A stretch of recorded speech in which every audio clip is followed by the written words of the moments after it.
Today marks the end of round 2 of Launch Title Madness. After this, it is the quarterfinals. It is the Elite 8, the top 8 video game launch titles of all time. In the prior episode, we saw a battle of PlayStation 2 launch titles as Tekken Tag took out SSX. And racing fans also saw F-Zero steam past Forza on the Xbox One.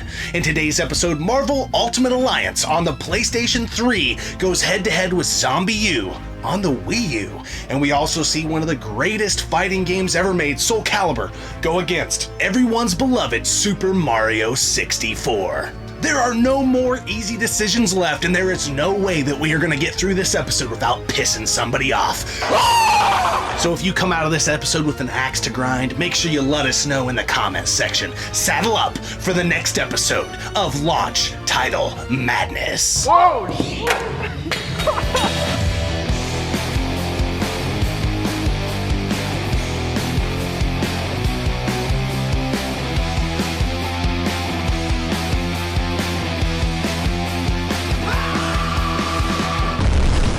Gaming off the grid, boom shakalaka!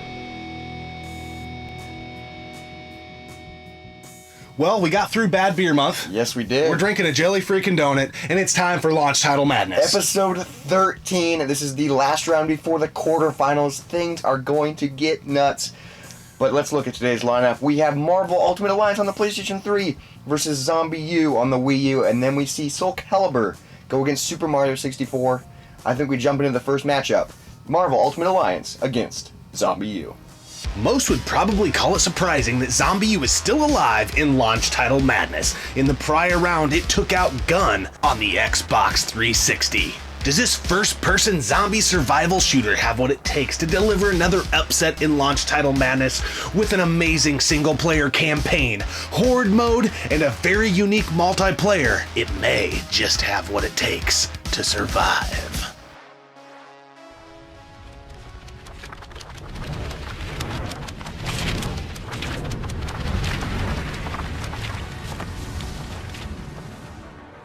Marvel Ultimate Alliance is basically available on every single platform, but it was initially a launch title for the PlayStation 3. With loads of comic book legends and more than 22 different playable characters, does Marvel Ultimate Alliance have enough superhero power to take on a horde of zombies, or will it be crushed by the Masters of Evil? Time will tell. I love both these games. Yes, these games are really good, but in consideration for launch titles, these games kind of fall in the middle of the road, I feel like. Yeah, They're not impactful, I feel like. They're huge, and what's weird is these games are cross-platform. I know ZombiU is exclusive because it's ZombiU, and there's some weird exclusive things for the Wii U version, but it's on other platforms. Yeah. The basic game is on other platforms. For sure, and I think they've made it this far probably just because of what they were going against in the bracket. Had they faced some other contenders, I don't know that they would have found themselves here. But we got to slice and dice this matchup. Marvel Ultimate Alliance is really fun. Yeah. It's really fun to play couch co-op. I do prefer 2 over the first one. I prefer 3. 3's good as well. The first one is a little dated. And what's crazy is the first Marvel Ultimate Alliance is available on like every single console. Yeah, and it just happened to be a launch title on the PS3. ZombiU, it's hard to say anything had much of an impact on the Wii U given how it performed. I don't think during this era it was pushing PS3s. Marvel Ultimate Alliance was pushing PS3s. But it's hard saying that ZombiU was pushing Wii U. Yeah, you know? I think they're both just given the surrounding circumstances. I mean, I really think we just got to pick what we feel is the best game here. I mean, I don't think either one of these respectively was the reason someone picked up PS3 or the Wii U, to be honest with you. And you can get these games for dirt cheap. Yeah. I'm leaning towards ZombiU. Just because I love the Wii U, I love what exclusive stuff it does on the Wii U that makes it different. Like the co-op mode, the mastermind mode is so freaking cool. The way it uses the tablet is freaking sweet. I just think... Yeah, I'm with you. Know? I'm with you there. I mean, I think Marvel Ultimate Alliance probably had a bigger following. But, yeah, I think if today I had to pick one of those two games and we were going to play a co-op, that's probably what we'd pick. Yeah. It's not a very exciting matchup, No, really. it's not. But... Can we say moving on, ZombiU? Moving on, ZombiU. So this next matchup's going to get hairy because arguably they were the most impactful games on their respective machine that they came out with. SoulCalibur for the Dreamcast, I think most people regarded as one of the best fighting games of all time. Maybe just a notch below Street Fighter Turbo on the Super Nintendo from a home console perspective. And then everybody loves Super Mario 64. Yeah, it was mind-blowing. The first 3D Mario open world it was the reason to get an N64. Yeah, I mean, well, and you got to put that up against the fact that there was only 2 launch titles when the N64 came out. So, to your point, it was pretty much the only reason to get an N64. And you guys know how we feel about Super Mario 64, so I guess without further ado, let's take a look at these contenders. Arguably one of the best fighting games ever, SoulCalibur launched with the Sega Dreamcast. Being a port from the arcades, the Dreamcast version offers new features and has beautiful graphics. But does it offer enough features to stand against everyone's little favorite Italian boy?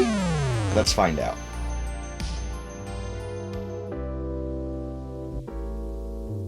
A game that is adored by Nintendo fanboys and girls everywhere. It had a fairly easy matchup in its debut round in launch title Madness, but today, it faces some really stiff competition. Does the world's most famous plumber, in his 64-bit form, have what it takes to survive another round of launch title Madness? Let's see if he can plunge this log out of the stool. All right, I think to this very day, if someone is to pick up a Dreamcast or an N64, these are your must-to games. Yeah, they're going to get these games. We're not big fighting game fans, but I love SoulCalibur. Yeah, and it's a beautiful fighting game. It's regarded as one of the best fighting games. I love the Dreamcast so much, and I'm not a fighting game fan, but I love that game. And I hate Super Mario 64, but Super Mario 64 is like the only reason to own a 64. I mean, obviously there's a lot of other games, but like that's what everyone wanted. At the time, when it came out, yeah. And I'm pretty sure the Nintendo 64 got delayed by 6 months so they could continue working on Super Mario 64. Yeah. That was the console pusher. There's a weird dynamic here because I feel like, just my humble opinion, you go back and play SoulCalibur, it still delivers. It's still an epic game. There's still tournaments on that game to this very day. Yeah.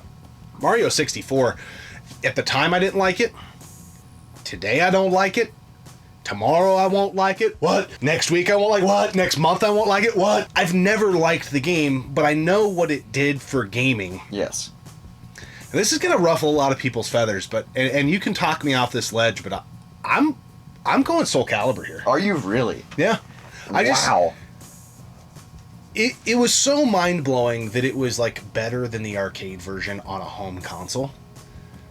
It's damn near a perfect game. Mario 64 has so many flaws, it's maddening. So many bugs. The camera is, whoever the cameraman is just a jack-off. It's the person playing.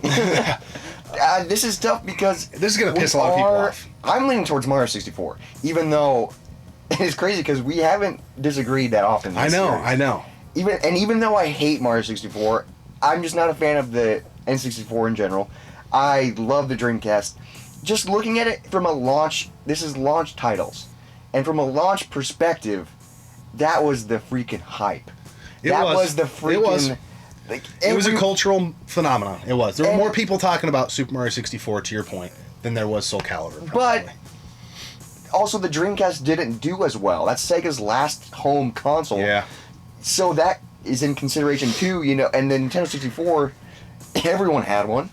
At least when I was growing up, everyone had one. Everyone had Mario 64. It does surprise me that, we just did that N64 buying guide. There were less N64 consoles sold than I would have thought. Yes. Because it still did way better than the Dreamcast did. But I was in the same situation in my town. We didn't know each other as kids.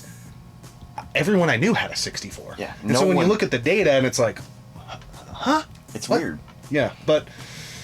Man, this is really tough. How strong do you feel about this? I feel pretty strong because I hate the game. You know what I mean? Yeah. That means I gotta feel. This is really tough because I'm just a way bigger fan of SoulCalibur. I get. Yeah, I mean, when you look at the impact, I totally get where you're coming from. What would I rather play? SoulCalibur.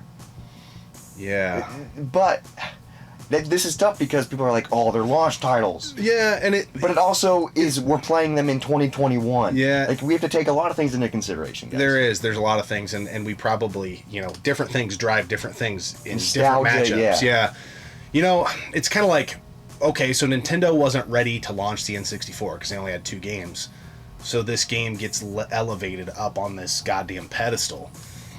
But from a cultural impact, it did. It was phenomenal at the time, and I don't get why nowadays people are still regard it as amazing, because it's not. For the time, it was. Yeah, for sure. It's so weird though. I've said this in other episodes. I never liked it. Even when you were a kid? Even when I was a kid. I remember there was a couple times where this had happened to me. I picked this game up probably the summer after I got an N64 for Christmas at a garage sale, and I got Turok and I got that. I played the shit out of Turok. I put in Mario 64 and I'm like, this is dumb. And on our basement TV we had our NES and our N64 hooked up. And Super Nintendo. I was like, this game is so much worse than all the other Mario games I had. And that's crazy as a kid you thought But that. my brother liked it, so... I loved it as a kid. I'll concede to defeat here because I think you bring up some really good points. Because of the... Bet you the majority of folks watching would probably be on your side of this coin. Yeah.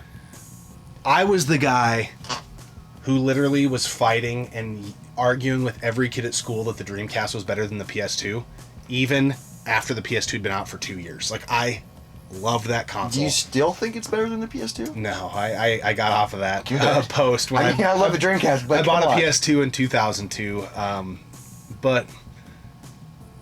I was obsessed with the console, and that was one game that I would use when people would come over that I'd be like, dude, check this shit out. And they'd be like, oh my God. Yeah.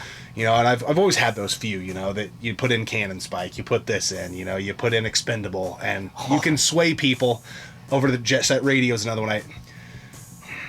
I could go on and on that topic, but... We love the Dreamcast. We love SoulCalibur. We hate Super Mario 64. But I'm going to cry uncle here and give you the... Is it advancing? Yeah. I know people... If we were to pick SoulCalibur, people would have rioted the streets. Which I don't give a shit. But... I think... The fact that you're saying that and you dislike the game so much, there's some merit there. And just... We gotta factor in the time period. Yeah, and I gotta get off my Dreamcast fanboy horse, even though I've been riding it since, 2000. Well, I mean, I honestly am shocked from that Super Mario 64 has made it this far, but because of what it did, that I understand why it's made it this far. In my opinion, it's the worst game left in the bracket. And that I'm not even trying to be funny. Yeah, it's going to be not trying to be controversial. The game, like I said, you played it then. I don't know how people loved it, but they did. You play it now, and it's definitely like, God damn, what happened to you, Mario? Mario games are always tight. Super fluid, controlled amazing. Pinpoint, you could circumcise a fucking gnat in those games. Mario 64, you can't tell what the fuck's going on. And someone's going to be like, well, then you haven't played it enough. You 100% of the game, so... I've given that game so much time. I even gave it this last year. We're going to go for all 120 stars, and we're going to convince ourselves to like this game. So don't even go down that road. Yeah, we tried so hard to like I don't want to go down that road. And I definitely don't ever again. But, okay, so moving on. Yeah. ZombiU, Super Mario 64. Reluctantly. But, SoulCalibur, just know, we at still least love one member of Gaming Off the Grid loves you. Hey, I love the Dreamcast. And I don't feel good about this decision, but I feel like this is the right decision. You're the one that grabbed the shovel and threw the dirt on top of its casket. Well, let's freaking move on to something. You have to live with that, I don't. Let's move on to something that we do agree on, and that's craft beer. And typically Evil Twin, but this beer I'm really excited to enjoy with you because we're getting out of Bad Beer Month. And if you guys didn't watch any of our videos in July, there were some good ones. And then there were some ones that were... for bad beer. But we haven't had hardly any craft beer because a lot of the bad beer in our area you have to buy in large quantities. So we just had fridges full of it. So we've been roughing it out in July. So this is like... This is like a treat. This is kind of nice because it cleansed our palate. Yeah. And now it's like, okay, here's a 12% Imperial Stout. Jelly Donut. Yes. Raspberry Jelly Donut by Evil Twin Brewing, which is a brewery we have screamed from the rooftops about many a time. So good. This is an Imperial Stout with with donut and raspberry flavor. When we were buying this, there's a bunch of can art that is similar to this. So I think it's like a series they're doing. So the new series, I think. We picked this one up on an IPA up. I believe. Yeah. You're the stout guy. What do you think? There is a lot going on here. Yes. Very complex. Right on the front, I get a very sweet/tart raspberry pop, like right on the beginning. That's the first flavor you taste. And then as it cascades over my tongue, there's a little bit of sweetness. I'm guessing that's kind of the donut mixing in there. And then towards the finish, it gets into a very bitter. You get a little bit of the barrel age from the Imperial come through. Not a ton of burn on this one though. No. And it finishes like a nice roasty Dude, stout. yeah, it's roasty, which kind of gives me a coffee vibe. Yeah. This is a breakfast beer. Yeah, it is definitely like you're eating a raspberry donut with with a coffee cup of dark roast. Yeah, like it's because of that barrel age process. This is really good, but really complex, and like my palate is like, whoa, you've been drinking all these freaking terrible beers, and now you're drinking this. It's like Grain Belt. This, it's just, I'd much rather have this. Yeah. This is really good. Evil Twin, man, they're just doing crazy stuff. Imperial Stout fans, we don't always give beers a number, but I would say this is a 9 or a 9.5 out of 10. There's a couple things I wish they would have maybe segmented out. I wish it would have a little bit more of like a bready or doughy component to it. Yeah, because it says donut on the can. Yeah. And the raspberry flavor is really good, and it does taste like you bit in the center of a raspberry donut. Yeah, and it's got a little bit of a sugary component on the mid flavor profile, but that girthy, bready. That'd be really good. Make it thicker. Yeah. Give this guy up to 16%. Tasty. But anyways, guys, Launch Title Madness, we're getting ready to head into the Elite 8. Yes, the quarterfinals. The bracket is set. We got man. the guys that advanced, guys or gals. I don't know why I'm calling video games by gender anyways. Stupid. But Super Mario 64 is moving on. ZombiU is moving on. We've got F-Zero moving on. Tekken Tag moving on. And then the top side of this thing is just bangers. Just bangers.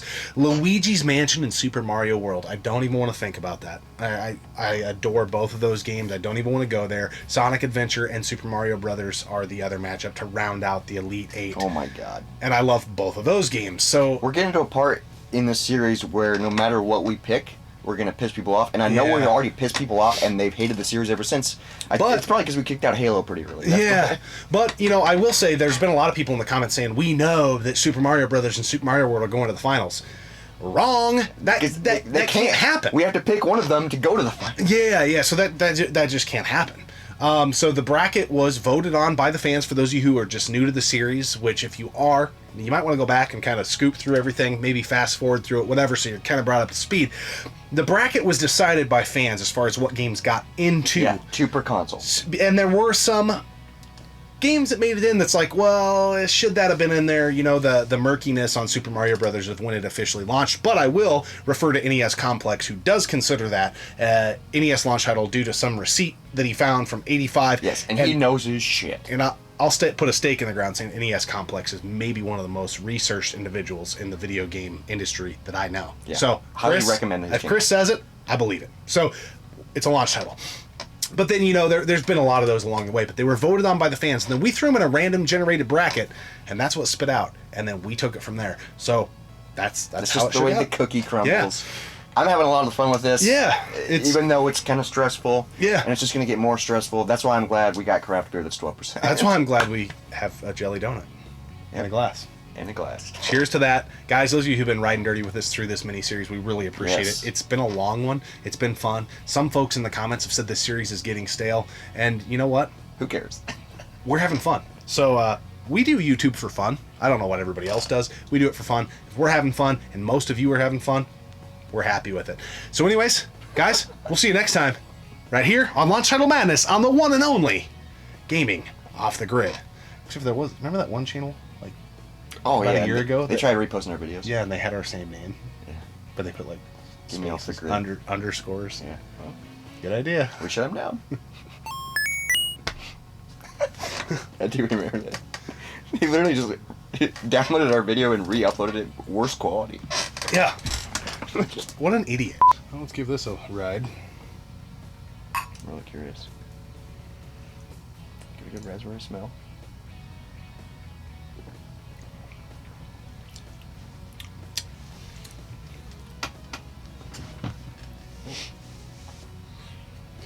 There's a lot going on there. Yeah, there is. Took out SSX.